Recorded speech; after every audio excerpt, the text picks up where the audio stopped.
bahwa framing yang dilakukan oleh klien Balawi mengenai Kiai Haji Madudin memang tidak betul dan tidak benar. Semua itu adalah pencemaran nama baik. Semua itu adalah berita bohong. Semua itu adalah fitnah yang dilakukan oleh klien Balawi melalui para mugibul-mugibulnya. Dan sekali lagi, kalau Anda tanya, udah laporan ke polisi, beliau saya tanya, ngakak lagi yang kedua. Dan Anda bisa menyimpulkan, silahkan. Tapi begitu saya juga udah salaman, kemudian pamit, saya nggak tahu kok kenapa beliau manggil saya lagi. Loh, kenapa Pak Kiai? Gini Kang Ngawi, soal framing mugibul-mugibul itu tentang saya maafkan. Soal bagaimana nanti akan saya tempuh jalur hukum, untuk saat ini enggak. Tapi enggak tahu nanti. Nah, akhirnya saya nginap di situ satu malam. Kemudian paginya setelah beliau bangun dari istirahatnya, karena malam kan beliau ngelembur menulis tesisnya yang akan dirampungkan dari episode per episode itu kalau nggak salah 600 halaman. Nah, paginya kita melakukan teken, tanda tangan bahwa beliau memang siap bukunya nanti akan diproduksi secara massal, baik dalam bentuk buku manual dan buku elektronik. Nah, itu menjadi dasar nanti proses ISBN-nya atau EISBN-nya. ISBN itu untuk buku manual, EISBN itu untuk buku elektronik, yang bisa nanti resmi beredar di beberapa institusi pendidikan di Indonesia, baik dari sekolah menengah hingga perguruan tinggi dan umum. Kemudian juga dalam bentuk buku digital yang nanti bisa diakses melalui aplikasi. Assalamualaikum sahabat Awi Kertapati, kita kembali di Opini Awi Kertapati Channel.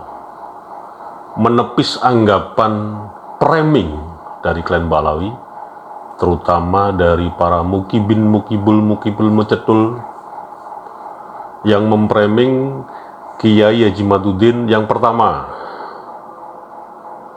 memaksa santriwatinya untuk dinikahi dengan backsound ada perempuan sedang teriak-teriak.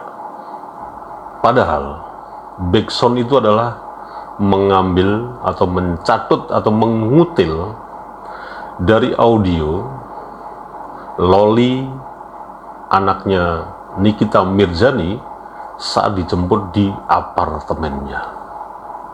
Anda tentu saja sudah tahulah siapa orang ini. Kemudian Kiai Haji Madudin di framing juga meninggalkan para santrinya, tidak mengurus lagi pondok pesantrennya yang dipimpin, Pondok Pesantren Nadatul Ulum, Cempaka Kresek, Banten. Dan banyak sekali framing-framing. Satu, menyebar berita bohong. Yang kedua, memfitnah. Yang ketiga, mencemarkan nama baik. Tiga hal ini ditujukan kepada Kiai Haji Madudin. Meskipun saya konfirmasi langsung ke beliau, tapi nanti ya. Artinya ini saya tidak akan tampilkan VT-nya, tapi Anda pasti sudah tahulah bagaimana kelakuan dari mugibul mencetul mugibin Balawi ini. Kalau membuat VT menarasikan yang kita ini dianggap pembegal nasab, kita ini dianggap pemecah belah umat Islam di Indonesia, kita ini PKI, kita ini Dajjal, akhir zaman, dan lain sebagainya. Itu ketika menyuguhkan satu konten itu sangat tidak bermartabat. Ya, bagaimana bisa Kiai Haji Madudin memaksa santrinya untuk dinikahi, kemudian menjerit-jerit kayak orang ketakutan yang luar biasa. Padahal Yang menjerit-jerit itu audio yang dikutil, gitu, yang dicomot oleh si Mukibul ini dari peristiwa di mana ketika Loli anak Nikita Mirzani itu dijemput secara paksa di sebuah apartemen. Ini kan framingnya bener-bener framing sangat murahan sekali. Ya walaupun framing tolonglah sedikit elegan gitu loh, sedikit ya dikemas dengan baik, tidak frontal, dan itu kesannya memang menunjukkan betapa memang sangat rendah sekali SDM Mukibul Mukibin Glenn Balawi ini. Tapi ya sudahlah, memang itu kapasitas dari Mukibul Glenn Balawi ketika muter-muter saja mencoba membela junjungannya, membela majikannya, baik itu majikan cabang Pekalongan, baik itu majikan cabang Petamburan, ya, baik itu majikan cabang Tajur di Bogor sana, sampai majikannya di Pasuruan Jawa Timur. Itu semua yang dilakukan oleh Mukibul Mukibin Balawi itu memang sangat-sangat rendah SDM-nya.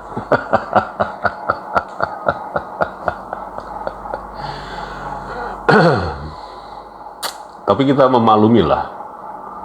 Kata maklum ini untuk solidaritas, toleransi. Ya kita toleransi aja, memang SDM Mukibul Mukibin Balawi itu memang seperti itu. Kita maklumi saja dengan sikap yang bercanda, bergurau saja menghadapi Mukibul. Oke, kita lanjutkan. Tapi sebetulnya saya ngopi dulu.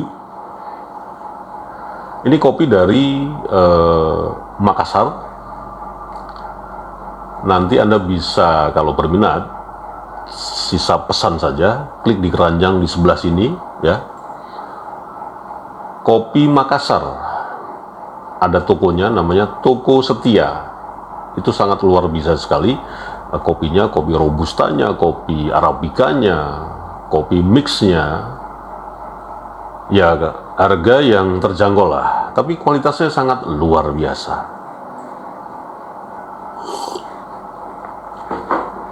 Oke, kita lanjutkan.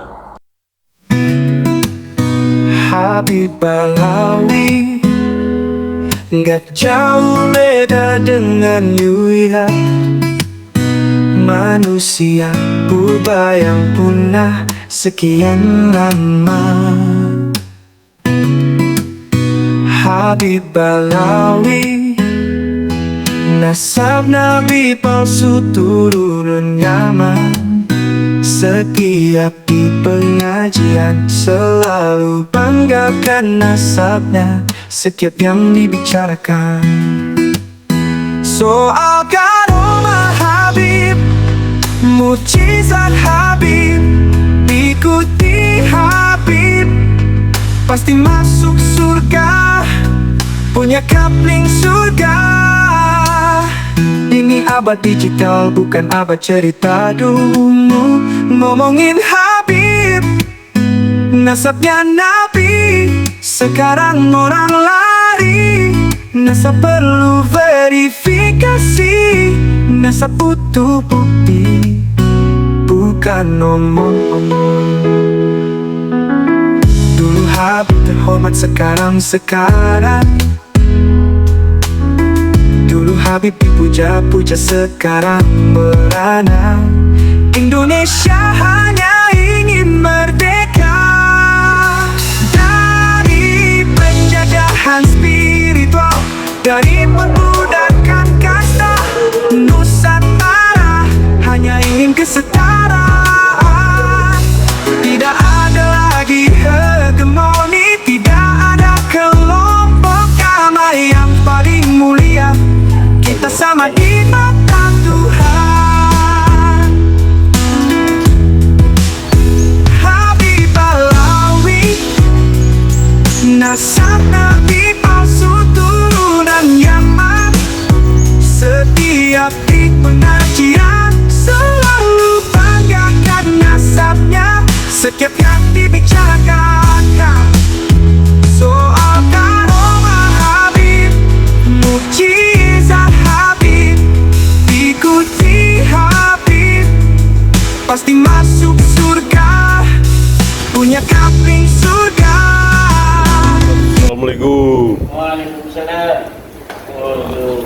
Sehat Kang Awe. Alhamdulillah, alhamdulillah, alhamdulillah. Barakallah.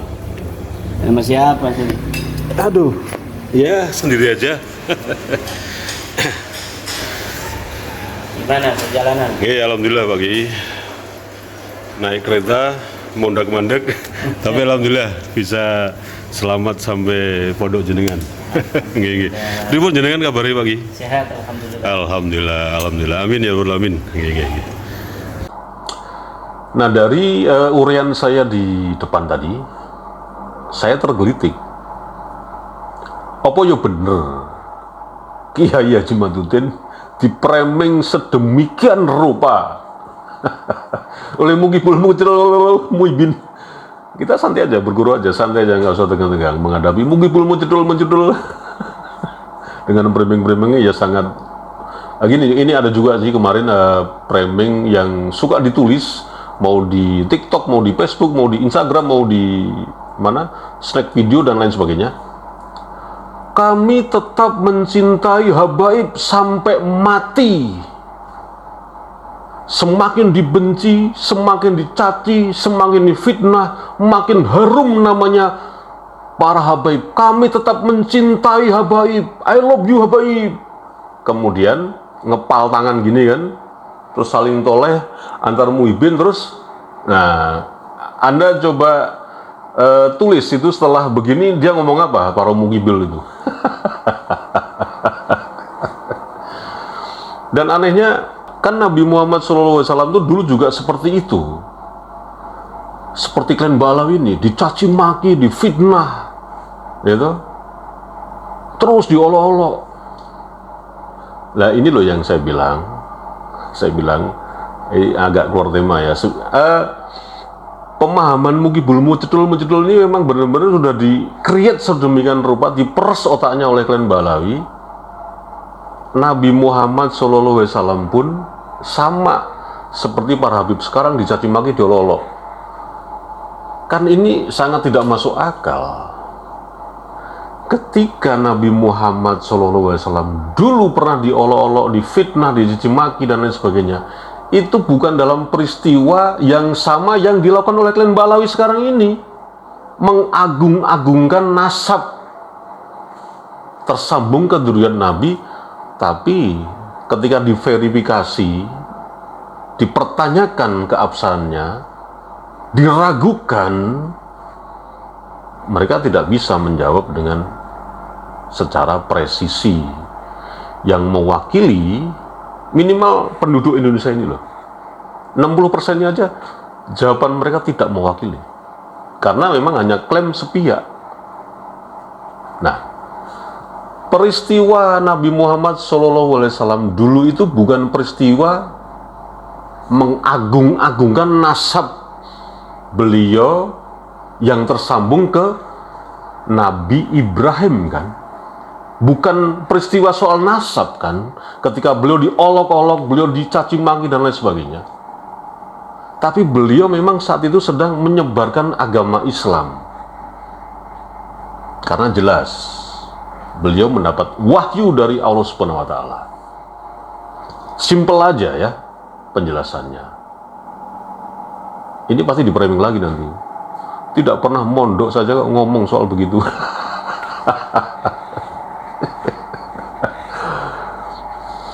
Sekali lagi,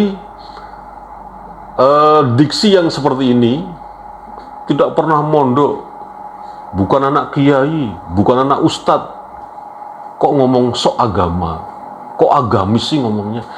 Ini salah satu yang membuat kita stuck, otak kita tuh stuck, berhenti sejenak, mungkin berhenti lagi sejenak, dan sering berhentinya daripada berjalannya karena diksi-diksi yang seperti itu, ya, menyudutkan, gitu, memarginalkan. Ketika orang yang bukan turunan kiai, bukan turunan ustadz, bukan turunan ulama, tidak pernah mondok di salah satu pesantren, terus ngomong agama, dibully. Ini yang saya maksud, otak Indonesia ini akhirnya stuck karena perlakuan dari oknum-oknum yang mengatakan seperti yang saya katakan tadi, yang itu saya anggap sebuah diksi sesat gitu loh. Nah, akhirnya apa? Kesempatan itu di-shortcut oleh klan Ba'alawi.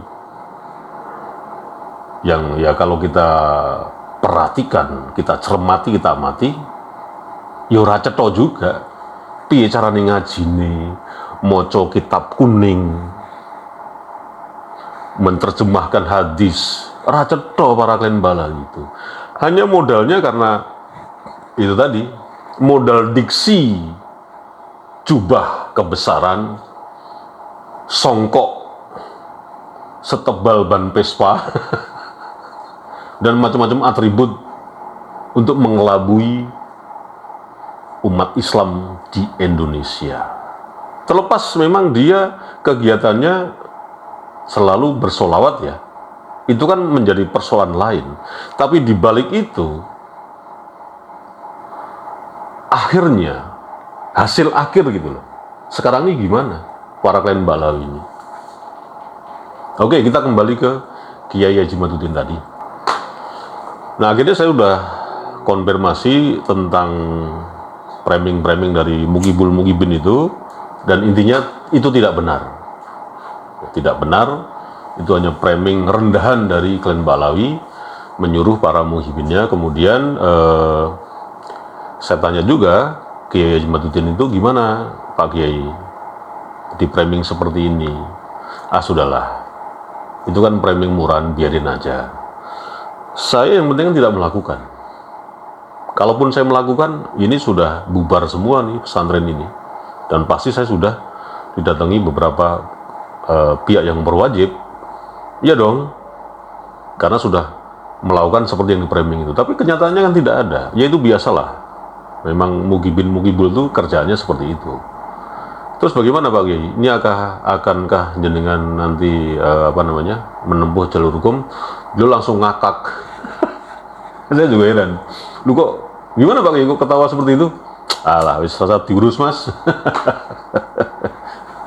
Seperti itu. Dan akhirnya ya kita bicara dengan sangat renyah, ketawa-ketawa, gembira sekali lah pokoknya. Langsung disuguh kopi sampai 3 kali lagi. Langsung kan kebetulan waktu itu di pondok pesantren Kiai Haji Madudin itu kan ada mau setelah melakukan puasa kalau nggak salah, terus akan menyambut haul apa gitu ya, saya lupa ya. Terus motong ayam kurang lebih 400 ekor. Wah, langsungnya disuguhi masakan ibu-ibu yang di sana, kemudian kita makan bareng. Nah, akhirnya saya nginap di situ 1 malam. Kemudian paginya setelah beliau bangun dari istirahatnya, karena malam kan beliau ngelembur menulis tesisnya yang akan dirampungkan dari episode per episode itu kalau nggak salah 600 halaman. Nah, paginya kita melakukan teken, tanda tangan bahwa beliau memang siap bukunya nanti akan diproduksi secara massal, baik dalam bentuk buku manual dan buku elektronik. Nah, itu menjadi dasar nanti proses ISBN-nya atau EISBN-nya. ISBN itu untuk buku manual, EISBN itu untuk buku elektronik, yang bisa nanti resmi beredar di beberapa institusi pendidikan di Indonesia, baik dari sekolah menengah hingga perguruan tinggi dan umum. Kemudian juga dalam bentuk buku digital yang nanti bisa diakses melalui aplikasi. Nah, seperti itu. Oke, akhirnya selesai dari pembicaraan itu, dan alhamdulillah sekali lagi bahwa framing yang dilakukan oleh klan Ba'alawi mengenai Kiai Haji Madudin memang tidak betul dan tidak benar. Semua itu adalah pencemaran nama baik. Semua itu adalah berita bohong. Semua itu adalah fitnah yang dilakukan oleh klan Ba'alawi melalui para mukibul-mukibulnya. Dan sekali lagi, kalau Anda tanya, udah laporan ke polisi, beliau saya tanya, ngakak lagi yang kedua. Dan Anda bisa menyimpulkan, silahkan. Tapi begitu saya juga udah salaman, kemudian pamit, saya nggak tahu kok kenapa beliau manggil saya lagi. Loh, kenapa Pak Kiai? Gini Kang Ngawi, soal framing mukibul itu tentang saya maafkan. Soal bagaimana nanti akan saya tempuh jalur hukum, untuk saat ini enggak. Tapi enggak tahu nanti. Wassalamualaikum warahmatullahi wabarakatuh.